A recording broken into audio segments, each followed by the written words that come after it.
इसके बाद शिवेंद्र बहादुर सिंह जी जो आजमगढ़ पूर्वी के प्रभारी है ना, बुला रहे आप बैठे, बुला रहे पश्चिमी के प्रभारी हैं शिवेंद्र बहादुर सिंह जी। हाँ आप आइए, और समय का ध्यान रखते हुए, क्योंकि अब कुछ सूची बढ़ रही है, तो कम से कम समय में आप लोग अपने विचार को रखें ताकि हम जल्दी से जल्दी सबको बुला सकें।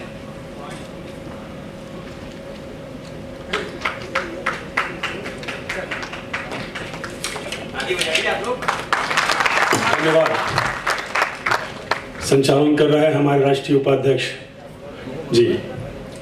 आज पार्टी के राष्ट्रीय अधिवेशन के दूसरे दिन मंचासीन हमारी पार्टी के राष्ट्रीय प्रवक्ता माननीय श्री अरुण राजभर जी सहित तमाम राष्ट्रीय कमेटी, सामने बैठे हुए प्रदेश की कमेटी सहित आप उपस्थित पार्टी के नेता कार्यकर्तागण, आप सभी को राष्ट्रीय अधिवेशन के दूसरे दिन स्वागत अभिनंदन है। चूंकि पार्टी कल हम लोग जब बैठे थे तो हम लोग के संचालन कर रहे हैं माननीय संचालक महोदय डॉक्टर संतोष पांडे जी ने कुछ शब्दों पे हम लोग को बोलने के लिए कहा। मेरा मानना है कि इस महासदस्यता अभियान पार्टी को मजबूत करने हेतु या अन्य जातियों को जोड़ने के लिए क्या कार्यक्रम बनाया जाए, उसमें सबसे पहले हम लोग को, हमारे नेता को जो जिम्मेदारी दी जाती है एक चिन्हित पूर्वे पे, गांव पे, विधानसभा या ब्लॉक में पहुंच के सबसे पहले हम लोग अपनी जाति, अपने जो जिस समाज का नेता है उस समाज में जाए और उसमें अधिक से अधिक सदस्य बनाने का प्रयास किया जाए। उससे फायदा हमको ये होगा कि हम पार्टी के मूल वोटर से हटके अन्य लोगों के बीच में भी हम जाएंगे, जाके उनको अपनी बात को समझाएंगे। जहां तक मेरा मानना है, हम सिर्फ गए उनके यहाँ बैठे, हो सकता है कि कोई 10 रुपया की रसीद हमसे कटवा ले, लेकिन तुरंत हमारे साथ, हमारी विचारधारा के साथ वो जुड़ नहीं पाएगा। सबसे पहले अगर हम उनके पास जाते हैं, बताते हैं कि हमारी पार्टी क्या कर सकती है आपके लिए, तो मेरा मानना है कि हम जब कहेंगे कि आप आइए मेरे साथ, आप 10 रुपए की रसीद को कटवाइए, 3 रुपया 33 पैसा लगभग 1 साल का पड़ेगा आपका खर्चा, और हम आपके लिए अपने नेता से कह के अगर अभी कभी बीमार पड़ेंगे तो 1 लाख से 10,000 से लेके 10 लाख हो चाहे 25 लाख रुपए की आर्थिक मदद हो सकती है, हम आपको दिलाने का काम करेंगे। हम उनसे कहेंगे, जब सदस्यता अभियान के तहत हम चलेंगे, इस बात पे जोर देंगे कि आप अगर कभी परेशान होते हैं तहसील की समस्या को लेके, ब्लॉक की समस्या को लेके या थाने की समस्या को लेके, तो हम आपकी समस्या के समाधान के लिए आपके साथ 24 घंटा आपके साथ कदम से कदम मिलाने का काम करेंगे। तो वो निश्चित हमारी पार्टियों के बारे में आपसे चर्चा करने के लिए वो तैयार होगा। वो चाहेगा कि कम से कम हमारे सुख दुख में एक ऐसे नेता की जरूरत, एक ऐसे नेता मिलेंगे जहां हम अपनी बात को कह सकते हैं। हम बताना चाहते हैं कि इस विशेष कार्यक्रम में जैसे निर्देश भी हम लोग को एक मानना होगा या समझना होगा, जिस समाज के हम हैं, हमको पार्टी के मूल वोटरों के यहाँ नहीं जाना चाहिए, मतलब कम से कम जाना चाहिए। मेरा मानना है कि जब गए वहां पे हमारा कोई परिचित नहीं हो, तो वहां कोई पार्टी का मूल नेता वोटर हो जो पार्टी का काम भी करता हो, उसके यहाँ हम पहुंचे और उससे कहे कि तुम अन्य समाज में हमको लेके चलो, और वहां पे जब चलोगे तो हो सकता है कि हम बैठाएगा तो बातचीत में हमसे कोई मिल जाए। एक बहुत बढ़िया सुंदर समय चल रहा है मेरा इस समय, राजनीतिक जो स्थिति चल रही है, क्योंकि देश में आरक्षण को बांटने की बात चल रही है। ये बहुत सामान्य बात नहीं है। हमारे नेता माननीय ओम प्रकाश राजभर जी ने 2002 में पार्टी स्थापना के काल के ही समय गरीब सवर्णों को भी आरक्षण देने की बात कही थी, जो आज से 2 साल पहले इस देश की राजनीति को लीड करने वाले लोग को मजबूरी में आके उसको पूरा करना पड़ा था। वो आसान बात नहीं थी। आज देश में आरक्षण की बंटवारे की बात हो रही है। उसी बात को दोहराना है कि हमारे नेता पहले 2002 में पार्टी के स्थापना के काल में ही कहने का काम करते थे कि जो इस देश में जो वंचित जातियां हैं, जो अब तक आरक्षण का लाभ ले नहीं पाई हैं, जो आगे बढ़ने में जो आज तक उनको सहयोग नहीं मिल पाया है, उसको आरक्षण को बांट के उनको लाभ दिलाने का काम करने के लिए हमारे नेता दृढ़ संकल्पित हैं। ये कह सकते हैं कि सामाजिक समिति की रिपोर्ट लागू करने के लिए मैं बताना चाहता हूं, आरक्षण का बंटवारा आज हमारे पार्टी के हित में है और यही पार्टी जब आरक्षण का बंटवारा कर लेगी तो अन्य पिछड़ा और अन्य दलित समाज से हम लोग को सपोर्ट मिलेगा। आने वाले समय में जब प्रदेश का बंटवारा होगा या अन्य राज्यों का बंटवारा होगा तो हमारी पार्टी भी वहां राजनीतिक रूप से काफी मजबूत होगी। मैं कहना चाहता हूं, चुनाव चिन्ह के बारे में कल हमसे कहा गया, हम लोग से पूछा गया कि जो चुनाव चिन्ह हम लोग का है उसका प्रचार कैसे किया जाए। प्रचार के बारे में हमारे नेता भी मेहनत करने की जरूरत है, हम लोग को भी मेहनत करने की जरूरत है। एक बार हम चर्चा कर रहे थे, हमारे नेता हैं माननीय रामानंद बौद्ध जी अभी बोल रहे थे, कहे कि भैया हम 17 में चुनाव का टिकट मिला था, पार्टी हमको लगभग 13 दिन पहले हमको टिकट फाइनल हुआ। 13 दिन में हम भी किस गांव में जाएंगे, किस गांव में नहीं जाए।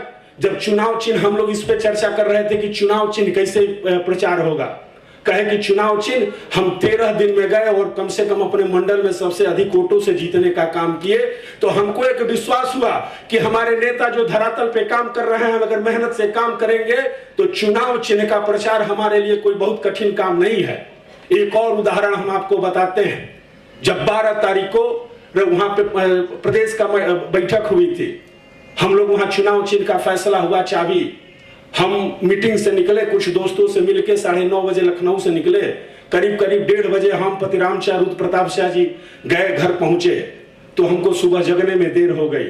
चूंकि गांव की प्रधानी भी है तो कुछ लोग आके बैठे हुए थे, कुछ लोगों के पास सवाल की मुद्रा थी, कुछ लोग सुनना चाहते थे। कहे कि बाबू ये चुनाव चिन्ह काहे बदल गया।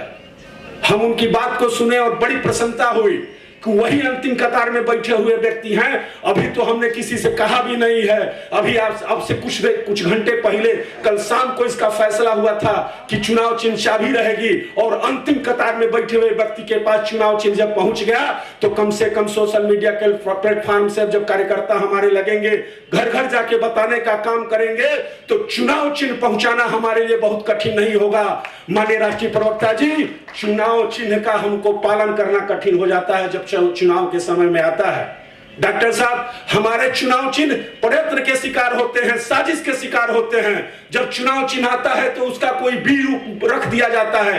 इससे बचने की जरूरत है, इस पे मंथन करने की जरूरत है। उसका छोटा सा प्रारूप क्या है कि जब भी चुनाव हो तो हम पूरा बैलेट पेपर लेके चुनाव मैदान में जाए, नेता हमारे जाएं, उनमें बताएं कि ये इस लोकसभा विधानसभा में ये चुनाव चिन्ह है, इस सबको छोड़ते हुए इस चुनाव चिन्ह पे हमको वोट देना है। तो मेरा मानना है कि चुनाव चिन्ह की भी समस्या धीरे धीरे हम लोग के लिए ठीक सुलझा लेने का काम करेंगे।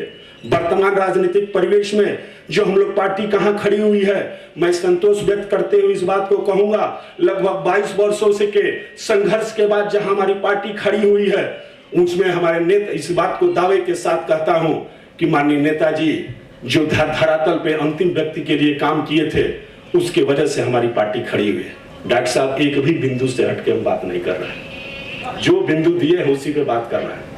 एक लाइन एक शब्द दूसरी बात नहीं करूंगा,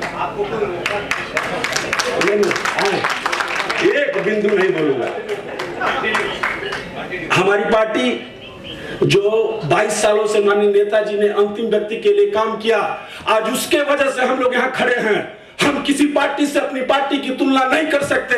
हो सकता है कि विपरीत आगे कोई हमसे पीछे पार्टी खड़ी किया हो और 2-2 राज्य 4-4 राज्य में सरकार बना लिया हो, लेकिन इस बात पे भी संतोष व्यक्त करिए कि हमारे पार्टी का नेता राजनीति करते हुए जेल नहीं गया है। इस बात पे संतोष करिए कि हमारी पार्टी जब 2017 में पहली बार विधानसभा का गठबंधन किया था तो वही उत्तर प्रदेश में एनडीए गठबंधन को राम लहर से भी अधिक सीट मिलने का काम किया था। मैं आपको बताना चाहता हूं, हमारे 22 सालों के राजनीतिक कैरियर पे हमको गर्व है, हमारी पार्टी को गर्व है। हमको और अधिक मेहनत करने की जरूरत है। आने वाला समय, आने वाला भविष्य सुहलदेव भारतीय समाज पार्टी का होगा। बिहार के चुनाव के संदर्भ में पूछा गया था, उसमें क्या करना है। जैसा कि 2022 का जब उत्तर प्रदेश का चुनाव खत्म हुआ, हमारे राष्ट्रीय अध्यक्ष माननीय श्री ओम प्रकाश राज जी सहित राष्ट्रीय नेता और प्रदेश के तमाम नेता बिहार का दौरा करना शुरू कर दिए। उसका आज प्रतिफल है कि बिहार में खूब सुंदर संगठन बना है वहां के प्रदेश अध्यक्ष सहित बहुत ही ऐसे चेहरे हैं जो हम देखते हैं कि दिन रात काम करने का काम करते हैं, बिहार में पार्टी को मजबूत करने का काम करते हैं। मेरा मानना है कि इस बार 25 के चुनाव में किसी तरह से हमको एंट्री करना चाहिए, गठबंधन प्राथमिकता रहे, नहीं भी हो तो जैसा व्यक्तिगत मेरा सुझाव है कि उसमें हमको एंट्री करके वहां के नेताओं का मनोबल बढ़ाने का काम है, और निश्चित जिस दिन मनोबल को बढ़ाने का काम करेंगे वहां हमारी पार्टी मजबूत होगी। अब यह हम लोग के बीच में हम लोग के नेता डॉक्टर अरविंद राजभर जी का आगमन हुआ है। डॉक्टर अरविंद राजभर जिंदाबाद, डॉक्टर अरविंद राजभर जिंदाबाद।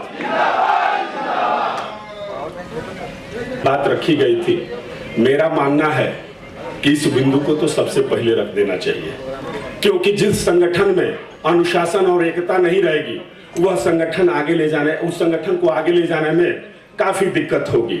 पार्टी स्थापना दिवस के तौर पे जो 27 अक्टूबर का जो कार्यक्रम था उस पर चर्चा करने की बात की गई थी। मेरे हिसाब से इस बार पार्टी का स्थापना दिवस काफी व्यापक हो, बड़ा हो। सभागार में बैठने के लिए और मेरी बातें सुनने के लिए मैं शिवेंद्र बहादुर सिंह, प्रदेश महासचिव उत्तर प्रदेश जनपद बलिया का रहने वाला हूं, आपको धन्यवाद देता हूं। धन्यवाद। बहुत बहुत धन्यवाद शिवेंद्र जी।